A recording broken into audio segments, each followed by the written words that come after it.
Bonsoir et bienvenue dans votre incontournable rendez-vous digital.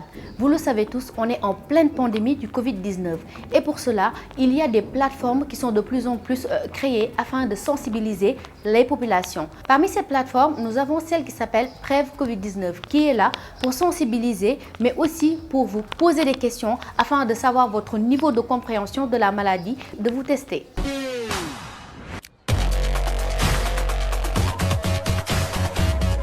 C'est une plateforme d'information et de sensibilisation qu'on a mis en place avec Defarsoft et Senvital. Nous avons mis en place une plateforme de sensibilisation et de prévention pour cette pandémie. L'idée nous vient, on est à l'ère des technologies. En ce moment-là, la technologie peut participer dans tous les domaines. Donc pour combattre par exemple cette pandémie, nous avons jugé nécessaire d'apporter notre pierre à l'édifice. C'est pourquoi on a mis en place cette plateforme.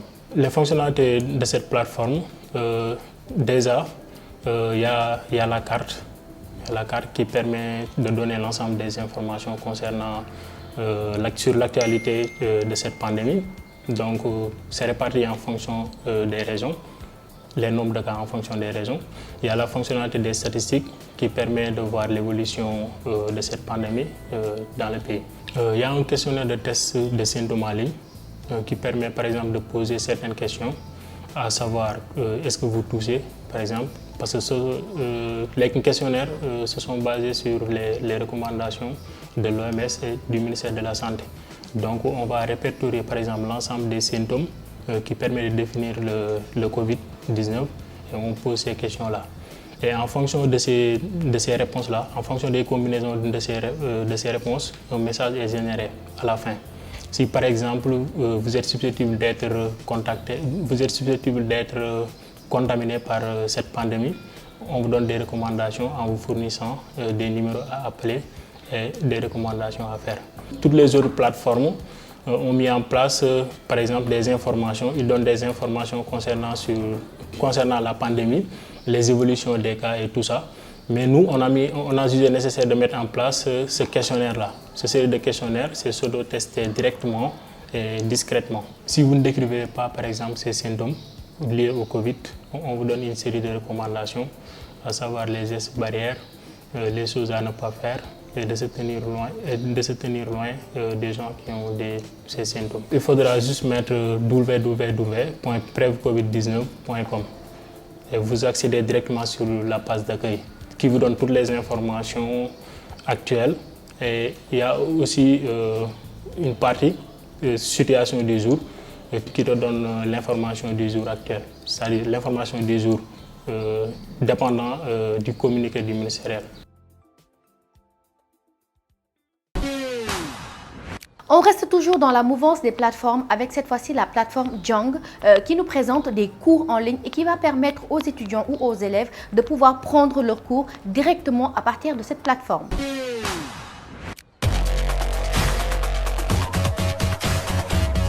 Jang met à la disposition de l'apprenant ou bien de l'élève des cours en ligne, mais aussi il leur donne la possibilité de pouvoir disposer de cours à domicile.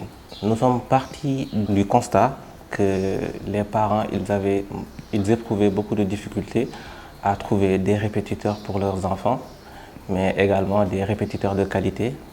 Mais aussi la majeure partie du temps, les gens qu'ils trouvaient, ils habitent très loin. Ils peuvent être confrontés à des soucis de sécurité. Par exemple, ils ne savent pas des fois leurs enfants ils sont où.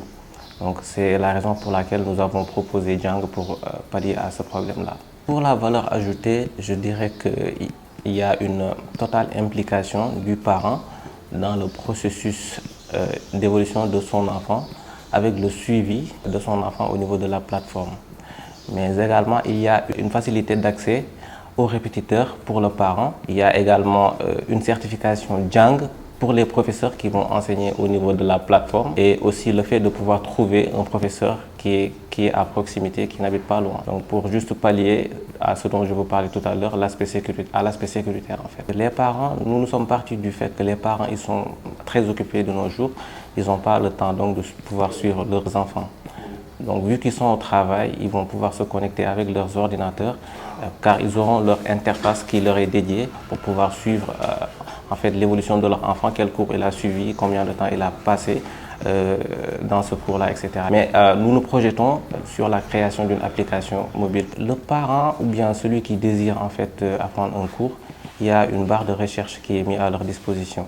Ils ont juste à taper le cours ou bien la matière et là, nous leur proposons des personnes qui peuvent faire cela et qui sont dans un rayon bien défini, qui ne sont pas très loin. Actuellement, la plateforme, elle est sous développement. Donc, mais il y a un prototype qui est disponible. Pour pouvoir déjà accéder aux parents, il faut pouvoir accéder à ceux qui sont en directe collaboration avec les parents. Et pour ce fait, nous devons d'abord aller au niveau des écoles, pouvoir parler aux personnes qui gèrent ces écoles-là, c'est-à-dire les directeurs des écoles, etc. On pourra entamer des démarches pour pouvoir accéder au niveau des parents et leur faire souscrire à notre plateforme. Le dossier TechZoom de ce numéro traite d'un fait d'actualité. Nous parlons télétravail. Actuellement, tout le monde ou presque fait du télétravail. Mais il est important de savoir ce qu'est le télétravail et surtout quels sont les outils à utiliser pour faire du bon télétravail afin que le rendu professionnel ne s'en ressente pas.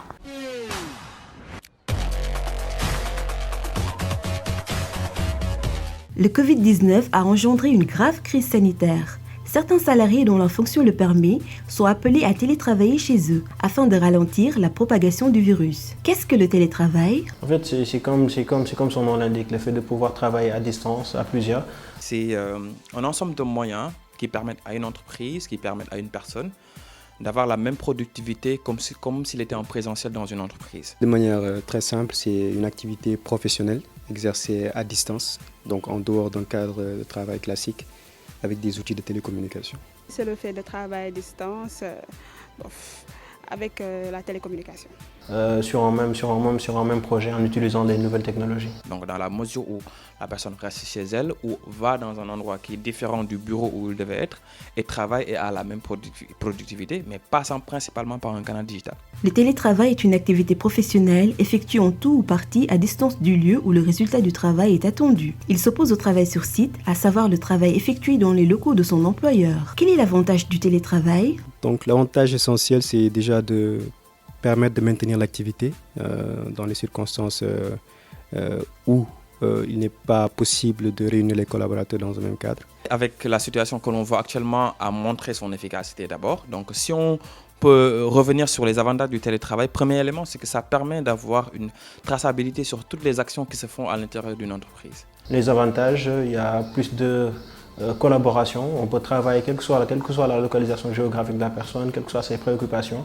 D'éviter les transports en commun, de moins fréquenter les gens, de diminuer en fait. Donc la personne qui gère une entreprise peut avoir une traçabilité sur les actions qui sont exécutées par tous les membres d'une entreprise. C'est un format un peu qui est adapté à certains environnements, à certaines personnes et à certaines organisations de travail.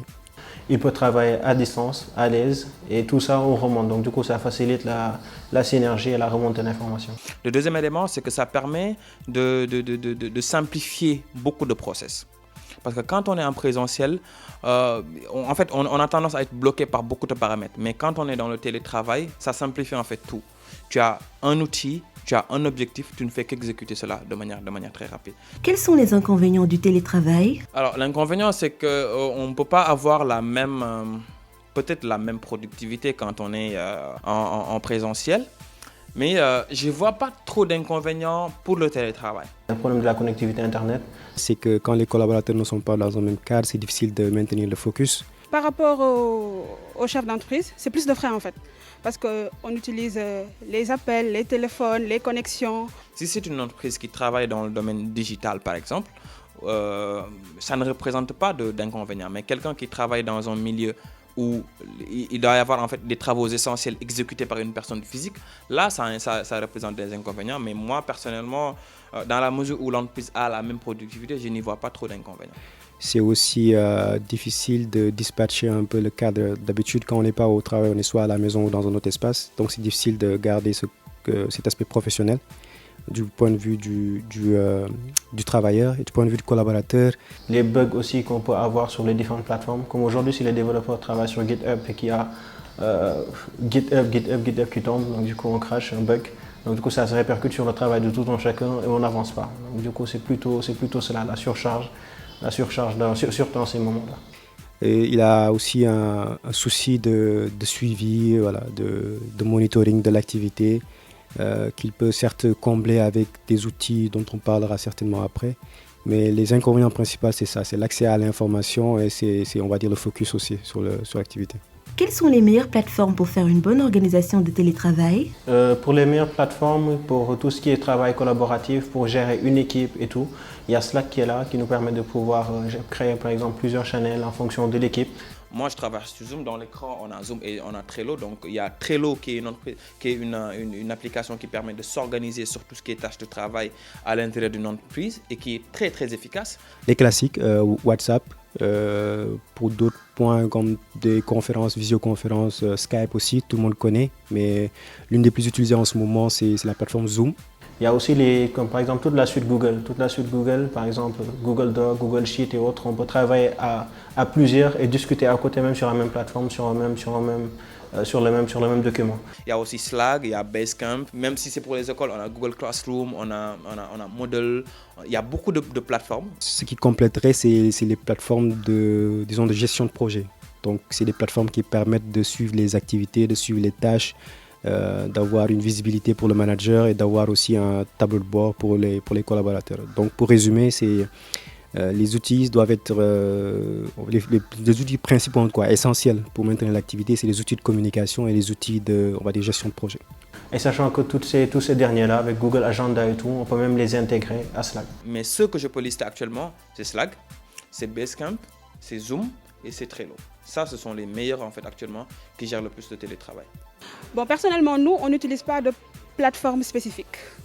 On se communique par téléphone, par WhatsApp, par mail. Naviguer entre votre lit, votre canapé et votre table basse n'est pas l'idéal pour vous concentrer. La priorité pour travailler à la maison, c'est de se délimiter une zone de travail précise. Cela vous permettra non seulement de mieux vous focaliser sur vos missions, mais également de préserver l'équilibre entre votre sphère privée et professionnelle.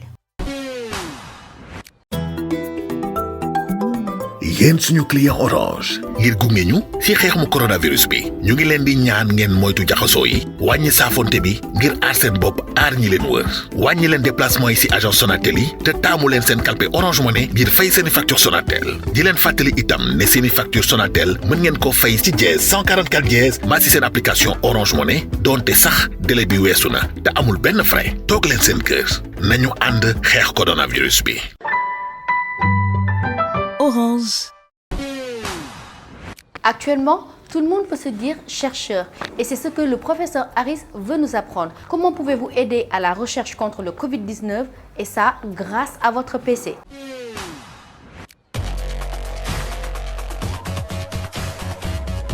Merci Mary. Mettez à profit des ressources inutilisées de votre ordinateur pour aider la recherche médicale des maladies, dont le Covid-19. Savez-vous qu'il était possible d'aider la recherche médicale en installant un simple logiciel sur votre ordinateur? Lancé en 2000, Folding Home est un projet de recherche médicale. Il vous permet d'offrir la puissance non exploitée de votre ordinateur aux chercheurs afin qu'ils l'utilisent pour réaliser des calculs complexes indispensables dans la recherche médicale. Concrètement, ce programme peut simuler le repliement des protéines dans les cellules du corps humain, un processus intervenant dans le bon fonctionnement des cellules et qui, s'il est défaillant, peut poser de graves problèmes de maladie. Le logiciel permet de contribuer au calcul de ces différentes simulations pour aider à la recherche de médicaments pour traiter de nombreuses maladies comme les cancers, la maladie de Parkinson ou encore la maladie d'Alzheimer. En pleine pandémie, les créateurs du projet ont fait savoir récemment sur leur site qu'ils mettent à contribution leur outil pour la recherche contre le coronavirus. Une fois installé sur votre machine, Folding Home fonctionne en arrière-plan sans que vous n'ayez besoin de vous inquiéter. Tout d'abord, commencez par télécharger et installer le logiciel Folding Home sur votre machine, disponible sur Windows, Mac OS et Linux. L'utilisateur fonctionne en arrière-plan et peut être configuré pour utiliser les ressources de votre PC pendant que vous l'utilisez ou uniquement lorsque vous ne vous en servez pas. Une fois installé, il vient prendre place dans la barre d'outils du système d'exploitation, dans notre cas, au sein des icônes cachées sur Windows. Pour activer le programme, vous devrez d'abord vous rendre dans le panneau de contrôle. Pour cela, cliquez sur l'icône du logiciel puis sur Web Control. Vous devrez arriver sur l'interface web de contrôle du logiciel. C'est aussi depuis ce menu que vous pourrez passer le programme en pause pour stopper momentanément l'utilisation des ressources de votre machine. Depuis le panneau de contrôle, vous pourrez démarrer la simulation de repliement de protéines en cliquant sur le bouton Start Folding. Vous pouvez également configurer l'outil pour qu'il fonctionne tout le temps ou uniquement lorsque vous n'utilisez pas votre ordinateur. Vous pouvez par ailleurs modifier le niveau de puissance alloué au calcul en agissant directement sur le curseur Power, l'aide permettant d'allouer une faible puissance et full toute la puissance disponible de votre machine. En haut du panneau de contrôle, vous pourrez, si vous le souhaitez, sélectionner une maladie pour laquelle vous souhaitez apporter votre soutien via le menu déroulant. Par défaut, Any Disease est sélectionné, ce qui signifie que les ressources de votre machine sont utilisées pour n'importe quelle maladie. Mais dans la situation actuelle, Falling Home alloue ses ressources à la recherche d'un traitement contre le coronavirus qui touche la planète. Et voilà, c'était tout pour le titre de ce numéro. Puisque nous sommes en guerre sanitaire, respectons les consignes et restons tous chez nous. Merci. Dans la section Tech World, nous allons vous parler des objets connectés. Et le premier objet connecté, c'est l'adaptateur Milol. C'est un adaptateur de voyage que vous pouvez avoir en famille et qui s'utilise comme une clé USB.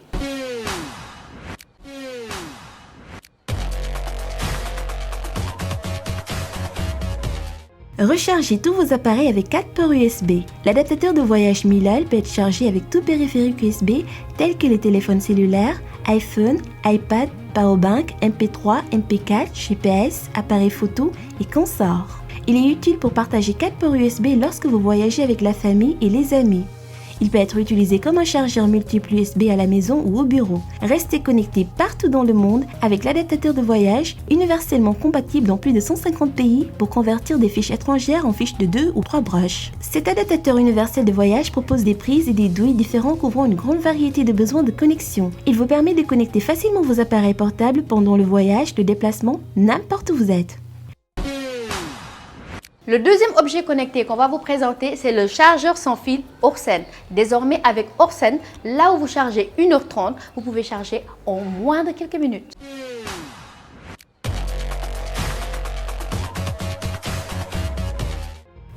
Le chargeur sans fil d'Orsen nécessite un chargeur secteur Quick Charge 2.0 ou 3.0. C'est dommage de ne pas en fournir avec le produit. Autrement, il fonctionne très bien et on a un petit pad antidérapant pour éviter que le produit ne s'échappe. C'est même compatible avec certaines coques pour peu qu'elles ne soient pas métalliques. On peut charger son téléphone en position verticale ou horizontale, grâce à ces deux bobines, ce qui permet de regarder un film par exemple. Au niveau de l'indicateur lumineux, celui-ci ne s'active que lorsque votre téléphone charge. La lumière n'est pas gênante et ça vous permet aussi de savoir si vous avez bien posé votre smartphone. La charge est relativement rapide mais beaucoup moins qu'avec un câble. Au final, on laisse son smartphone dessus quand on rentre et voilà, on le retire quand on a besoin. Il faut quelques heures pour charger complètement son smartphone, là où la charge avec câble met moins d'1h30. Hightech 221, c'est fini pour cette semaine. Rendez-vous dans 15 jours pour un nouveau numéro, toujours parlant de la pandémie Covid-19. En attendant, restons ensemble à la maison et surtout quand vous sortez, n'oubliez pas votre masque. En tout cas, moi, j'oublie pas mon masque.